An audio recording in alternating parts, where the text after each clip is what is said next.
defense line, and it was known as Gurkha Block. And then they were taken down. Now, they were sent to North Africa, and they were sent out with just kukri at night. Just the kukri, no guns. They have to bring up proof they have done the thing to the jury. They came back with years. These years. Now, I go to Second World War, and Second World War, the Gurkhas played vital role to save Britain's honor. You can go right from Europe down to Far East and other places where Germans were with their allies. And then after 47 August, 4 regiments, 8 battalions of Gurkhas, the 6th, the 2nd, the 6th, the 7th and 10th were brought to Malaya. When the 7th Gurkha soldiers were not sure about the British, they asked, and the British officer said, from now on, you are the soldiers, the servicemen of His Majesty's government. King George VI was the king. That implied that the rustic hillmen believe every word of their British officer, that they are part of His Majesty's government. The Gurkhas were taken to Malaya not out of love to Hong Kong and Singapore, but to chase the communists because there was Malayan emergency from 1948 to 1960. The Gurkhas were up in Ipoh, down in Johor, and all the different areas, and Singapore. And if you read your Virgin Soldiers story by Leslie Thomas, you know what they were up to, the Gurkhas. They really helped the British to fight the jungle warfare because Gurkhas were best when the enemy couldn't see them, the camouflage. The Gurkhas then were not given the same pay as the British soldiers. I tell you, I was told by a Gurkha in Arthur Street in Aldershot. I said, what brings you to England? He said, we have come to get the back payment. I said, what back payment? He said, the British soldiers were given Malayan dollar 242, whereas the Gurkhas were given only $42. And another surprise, Gurkha ration was different from British ration. I tell you, Gurkhas, I know ladies and even my sister and brother-in-law live in a tent. हामी तम्बुमा बसेका थियौं गोर्खालीहरु. Until they built the wooden hut, looked like barracks, and the families moved. We had to share the toilets. We had to share the bathroom. We didn't have anything exclusive. We were treated in the way I think the South Africa did it to the natives there, which I find it difficult to digest because the Gurkhas remain loyal to their oath of allegiance. They never distracted themselves from the oath of allegiance. And you please remember that we Gurkhas have died for you because every breath in our lung, every drop of blood in our blood vessel and heart, every thought in our heart, every tears of our widows are all for Blighty, the Great Britain.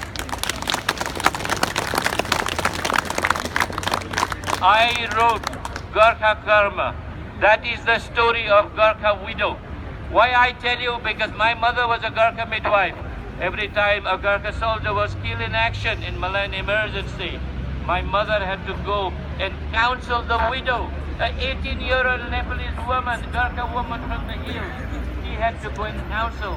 There was no compensation, and you can guarantee within 3 months you will be put in a 3-tonner Batford, 3-tonner, and then taken to Singapore Harbour, put on a boat, back to Calcutta, on a train, and then to the border of Nepal. No compensation, no pension. If the husband hadn't done 15 years, he had it. So you can remember, the losers were not just the widow, the Gurkha widow, but if the man, soldier, wasn't married, the father and mother of the Gurkha soldier were the losers, not Great Britain. They skimped on the Gurkhas' pay and pension, but the losers were the Gurkhas' family back home. This is why I thank you, British comrades in arms, that you are here to seek justice for Gurkhas. And then, when Malayan emergency was over in 1960, the British government was introduced, the Labour government was here, and Mr. Dennis Healy the defense minister came to start the redundancy process of the Gurkhas.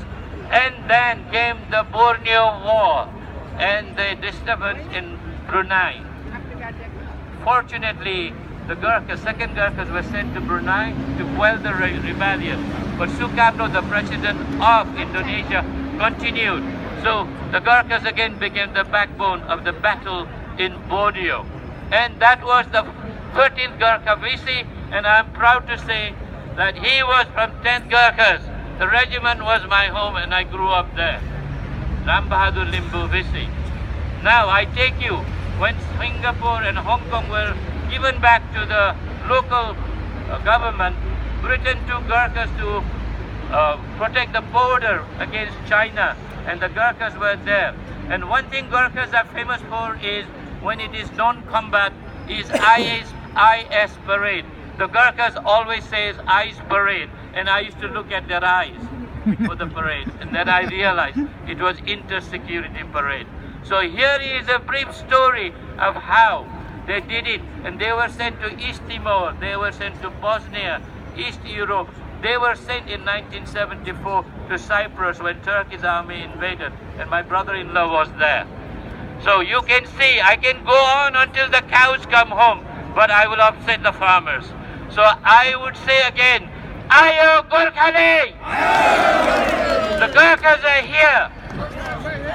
That was the battle cry during the Anglo-Nepal War.